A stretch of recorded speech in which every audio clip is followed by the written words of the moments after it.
Hi, I'm Becky Bright.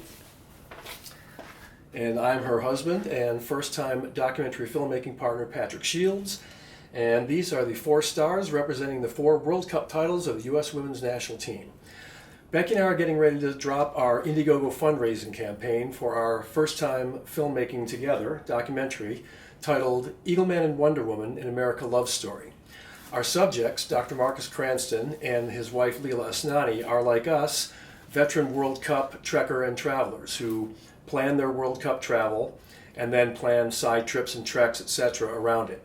So as part of our fundraising campaign, we've decided to include you in our travel planning, and today is basically day one. We've both carved out our initial kind of wants. Mine tend to be about the ticketing, and Becky's tend to be about the travel and the trekking. So as we have been lucky enough to observe Marcus and Leela doing this in their World Cup travel, we've decided as part of the fundraising campaign, as I said, to introduce you in our process. And hopefully you too are planning to go to Australia and New Zealand for the Women's World Cup, and maybe our travel planning will help you as well. So, Becky, you want to introduce where we're going? Sure. So, as Patrick said, we're going to New Zealand and Australia for the Americans World Cup. That's taking place next July and August, which is actually winter in the Southern Hemisphere. That does present its own kind of, maybe not challenges, but considerations as we think about where we're going during that time. We started off by ticketing some matches. Patrick, do you want to walk through? So this time we decided to plan our ticketing in advance. We decided that a framework of ticketing that we would build the trip around would be the way that we would do it this time. The matches for the U.S. Women's National Team, obviously you want to go to the group stage matches and then hopefully to the knockout stage matches, begin for the U.S. women on July 22nd, but we're not going to be in country yet by then. So we bought tickets courtesy of the U.S. Insider Program lottery. We were granted the right to buy tickets for the July 27th U.S. women's match versus the Netherlands, a replay of the 2019 France Women's World Cup final, which the U.S. women's team won. And that's in Wellington. And that's in Wellington. North Island of New Zealand, south end of the North Island. And then on August 1st, we have tickets for the third group stage match, which is against a team yet to be determined through a playoff system. And that is in... That's in Auckland, which is also on the North Island. And on the north side of the North Island. So it's presented some travel challenges. After that, we made a decision to purchase a stadium package for Stadium Australia, the main national stadium in Sydney. The reason we wanted to do this was because the travel ticketing package gave you all of the knockout stage matches. So we have the round of 16, the quarterfinal, the semifinal, and the final all in Sydney. Originally, Becky's idea was that we would do what most people do, which is travel south from Australia into New Zealand, and then it gets more and more beautiful as you go down south. But our ticketing is going to force us to do that in reverse, which is a drag. But the other considerations for me from the ticketing side are we also want to plan it so that we have the potential of seeing the U.S. women in the knockout phase, but you also want to try and see the home team. You always want to see the home team. So we tried to get New Zealand in one of the New Zealand home games in Auckland or Wellington, and Australia hopefully in Melbourne or Sydney. We've had good success because as I've gone through the knockout scenarios, in either the round of 16 or the quarterfinal, we have a very good chance of seeing the Australian women play at Stadium Australia. What's become much more difficult is the possibility of seeing New Zealand and their group. That would have them playing in the knockout stages in places that would be south of us after we've already traveled north. So we're not likely to see New Zealand, which is a huge bummer unless they make it way into the tournament. Then the United States women, of course, we will see in the group phase, the second and the third matches of the group phase. But then in our knockout phase scenario, because we will prioritize the travel on this front, there's a very good chance that the only way we might be able to see the U.S. women is if they make the final, and that's in Sydney on August 20th. So, travel considerations. You know where we're going to be on the 27th and the 1st, and then the knockout phase matches are the 7th, the 12th, the 16th, and the 20th of August. So my job, given the dates that Patrick has just walked through, is to try to find some great travel around those matches, try to figure out an itinerary that'll get us to a place in time without fear of missing a match, allow us to recuperate and then move on and really get to, see this incredible part of the world, which obviously is hard for us to get to from New York, and really we'll be looking to commit as much time as possible to see as much as we can. And yet, this being the first night that we're actually working on her schedule and my schedule, this is where the haggling begins. Go, Becky. Yes. So, as Patrick said, our first match that we know we want to go to is US v Netherlands, and that's on July 27th.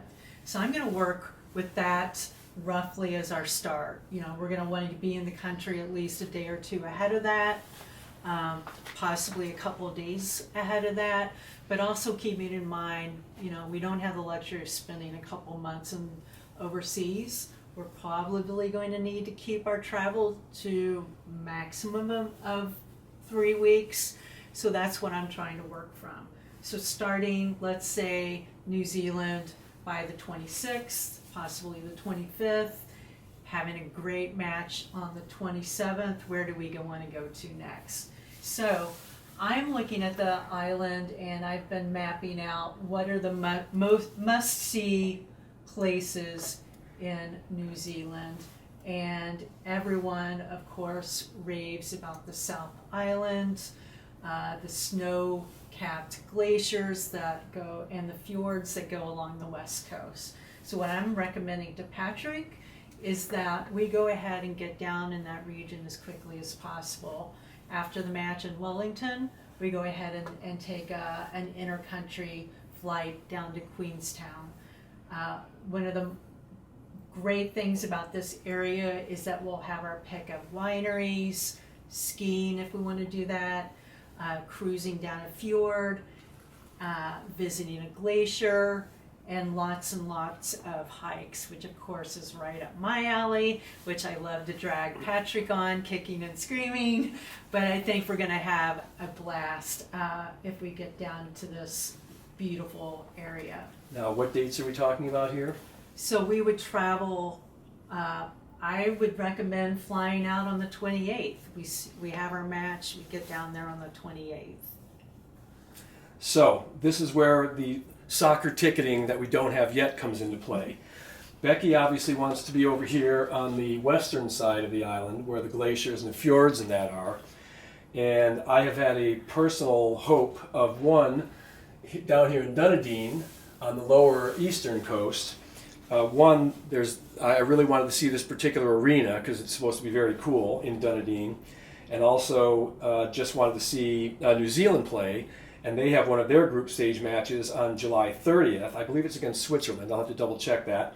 But this is one of our first haggles, is are we going to be able to get all the way across the country just to be able to have what might be our only chance to see New Zealand play a home match? So what are you thinking about that? I would say, getting all the way down to this area and having, that would leave us basically one day to explore this area before we have to leave. That would be a deal breaker for me. I mean, to get all the way here and then just spend such a short time. This may look quick on the map, but I guess we could take yet another flight, but it would be about a 10-hour drive. I don't know if we So while it's not been decided yet, so far the first giveaway is mine to Becky. No to Dunedin and no to New Zealand. So sorry if you're watching this in New Zealand, you're going to have to make it through well into the knockout stage, I think, for us to see you. I will throw in a couple of tidbits about what I've read about Dunedin for those who are interested. It's a very Scottish influenced town, as you might guess from the name. But I also read that it has the steepest street of a city in the world. Even more than San Francisco, really? Apparently. So that's interesting. Of course, there are a lot of wineries around it, like, half of New Zealand that isn't a mountain, I think, is probably a winery. But okay. And so the backup plan for seeing New Zealand at home is that their round of 16, if they make it through match, would be in either Auckland or Wellington. Let me just double check and see if that's correct. That's correct according to my Would be, notes. yeah, either in Auckland or Wellington on August 5th, which brings up another complication, and that is that if we want to be guaranteed to see the U.S. women play in the round of 16, we would have to purchase another Sydney ticket on August 6th. Is that August 6th? Yes, it is. At the other arena in Sydney, the Sydney Football Stadium. So New Zealand plays August 5th or August 5th in where did I say they play? In... There's an August 6th in Melbourne. Could There- that be the one? No, let's have to go back and look at this. Yeah, the U.S. possibilities are in Sydney on the 6th or Melbourne on the 6th. That's what it is. So the U.S. in Melbourne or Sydney in the round of 16, or New Zealand. I'm sorry, I was wrong on that. Auckland on the 5th? New Zealand would be Auckland on the... Nope, that's Australia on the 7th. New Zealand would be... Yeah, I just didn't circle it. So, yeah, New Zealand in Auckland or Melbourne. I'm sorry, Auckland or Wellington on the 5th.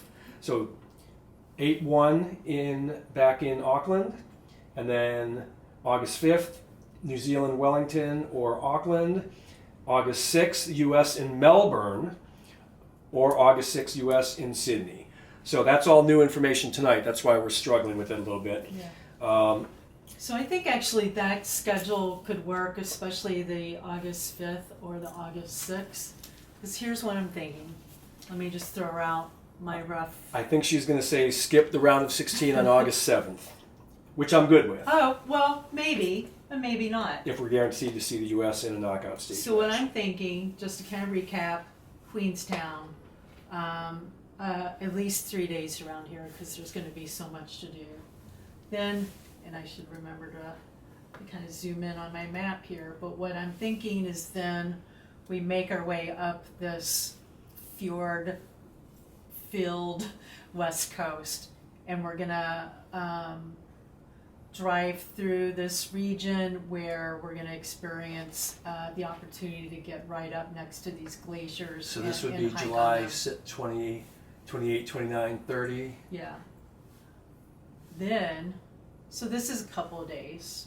After visiting these glaciers, we get to... One of our favorite things to hike when we go, Iceland especially. So you'll love this because you haven't heard about this. Sell me. Once we get to Greymouth, there is what's called the Transalpine Railroad, quote, one of the top railroads in the world. I'm already saying yes to this. I am a rail fan. It goes through Authors Pass National Park and lands us in Christchurch, which was another one of my bucket list destinations. Yes, we have to go to Christchurch. So this is apparently just an insanely beautiful train trip. And then we fly out of Christchurch back to Auckland or Melbourne or And where is we're that going. the internal flight that you had to pull the trigger on tonight? The internal flight was to go to Queenstown. Oh, to get from Auckland to Queenstown. Okay. No, to Wellington to Queenstown. From Wellington to Queenstown.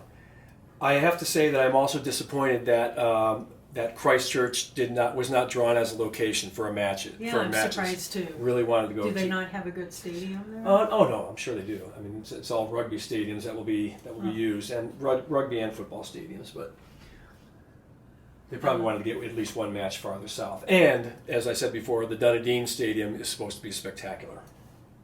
So Christchurch, I'm excited to see. Very different scenery and atmosphere than these other places on the West Coast. Then, if we decide to go back up for the Auckland match on the 1st or the 5th, depending on how much time we want to spend on the South Island. So we could see the U.S. on the 1st or New Zealand on the 5th. Yeah. Okay. Then, two things on the North Island that I'm realizing we must do. There is the Hot Springs region. On the North Island? Yes. North of Auckland. South of Auckland. South of Auckland. So between Auckland and Hamilton. Yes. Okay. It's called Rotorua. Lots of hot springs, and then there is a hike that's called, I love these kind of best in the world things, but best one-day hike in the world. And this takes us through a volcano region. It's an intense hike in winter. Mm-hmm. Suggested that we book a guide. We've done that kind of thing before where we just have a guide walk us through the park, and that would be this area. So here's Rotorua, and then the park I'll have to find, But it looks amazing. but it's right around in here on the North Island, and here's Auckland up here. Okay. Yeah. So that would be our full New Zealand itinerary. Like I said, potentially having that match on the 5th, and then we get right to Australia. And here's the catch. So in order to see the U.S. play in Melbourne or Sydney on the 6th, we would have to either fly on August 5th at night, which could potentially be after a match, after a New Zealand match in Auckland. So that's some tight flight timing, or a very early morning flight on August 6th, which would get us to Melbourne in time to see United States women play if they do in fact qualify for the August 6th match in Melbourne.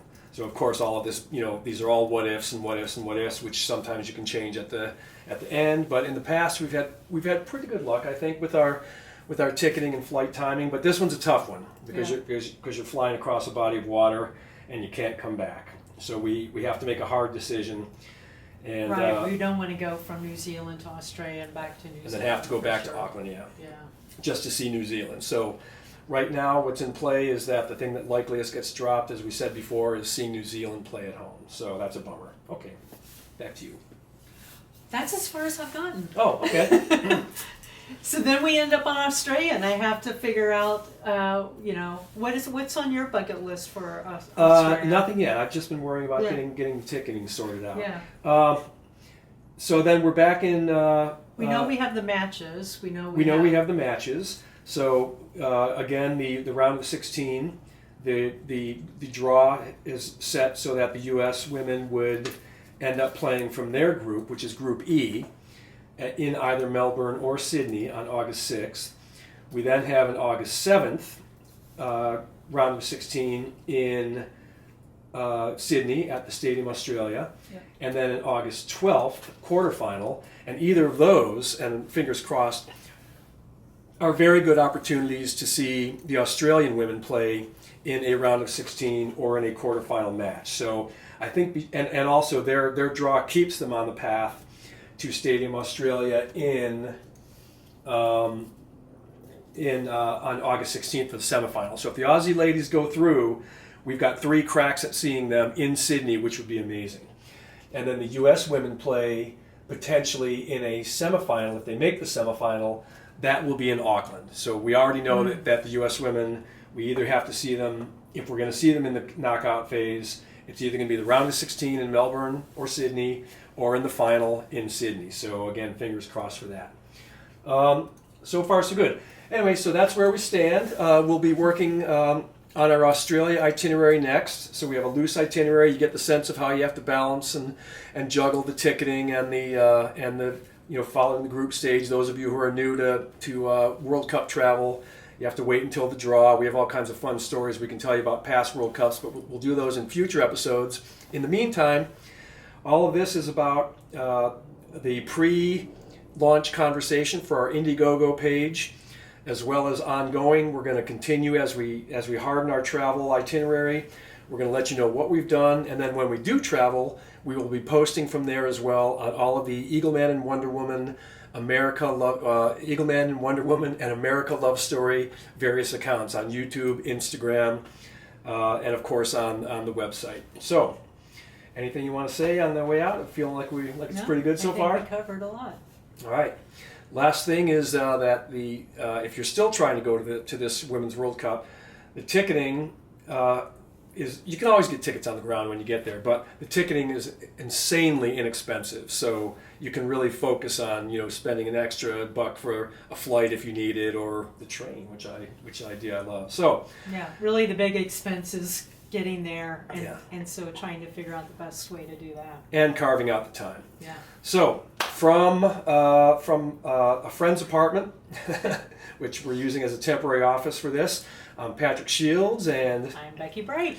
on behalf of Eagleman and Wonder Woman, an American love story, coming to you in 2023, signing off.